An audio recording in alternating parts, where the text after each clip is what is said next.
বৃহস্পতিবার শিলচরের এক অটো চালক ক্ষোভ প্রকাশ করে বলেন, অনেক দিন ধরে শিলচর হাইলাকান্দি রোডের অতি গুরুত্বপূর্ণ রাস্তার মধ্যে বিশাল আকারের গর্তে পরিণত হয়ে আছে এবং অনেক মানুষ প্রাণের ঝুঁকি নিয়ে রাস্তা দিয়ে চলাফেরা করতে হয় দিনরাত। এই রাস্তার মধ্যে দিয়ে প্রায় সবাই গাড়ি উল্টে ট্রাফিক সমস্যা লেগেই থাকে, দুর্ভোগ পোহাতে হয় রাস্তার জনতার। কিন্তু প্রশাসনের কাছে এই রাস্তার সংস্কারের বিষয়ে বারবার অনুরোধ করা সত্ত্বেও কোনো লাভ হয়নি।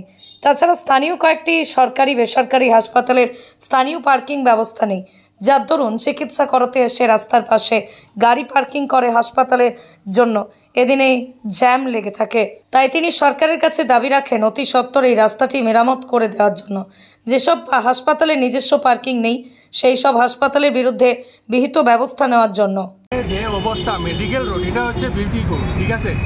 এই বিউটি রোডের মাঝে ওখানে একটা কাটা, ওখানে একটা কাটা, ওখানে একটা অ্যাম্বুলেন্স যাইতে হইলে কত দিকদারি।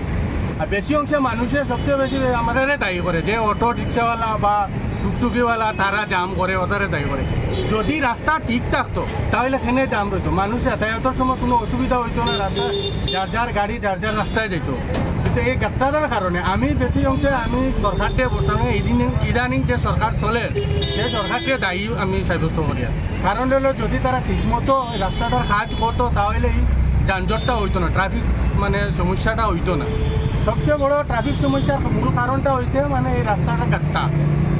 রাস্তা ইদানিং রাস্তা সংস্কার কাজকর্মটা যাতে যত তাড়াতাড়ি সম্ভব এই কাজটা তাড়াতাড়ি সংশোধন করাটার বেশি সিও করি। বৃহস্পতিবার শিলচরের এক অটো চালক ক্ষোভ প্রকাশ করে বলেন, অনেক দিন ধরে শিলচর হাইলাকান্দি রোডের অতি গুরুত্বপূর্ণ রাস্তার মধ্যে বিশাল আকারের গর্তে পরিণত হয়ে আছে এবং অনেক মানুষ প্রাণের ঝুঁকি নিয়ে রাস্তা দিয়ে চলাফেরা করতে হয় দিনরাত। এই রাস্তার মধ্যে দিয়ে প্রায় সবাই গাড়ি উল্টে ট্রাফিক সমস্যা লেগেই থাকে, দুর্ভোগ পোহাতে হয় রাস্তার জনতার। কিন্তু প্রশাসনের কাছে এই রাস্তার সংস্কারের বিষয়ে বারবার অনুরোধ করা সত্ত্বেও কোনো লাভ হয়নি। তাছাড়া স্থানীয় কয়েকটি সরকারি বেসরকারি হাসপাতালের স্থানীয় পার্কিং ব্যবস্থা নেই, যার দরুন চিকিৎসা করাতে এসে রাস্তার পাশে গাড়ি পার্কিং করে হাসপাতালের জন্য এদিনেই জ্যাম লেগে থাকে। তাই তিনি সরকারের কাছে দাবি রাখেন অতি সত্বর এই রাস্তাটি মেরামত করে দেওয়ার জন্য। যেসব হাসপাতালে নিজস্ব পার্কিং নেই সেই সব হাসপাতালের বিরুদ্ধে বিহিত ব্যবস্থা নেওয়ার জন্য।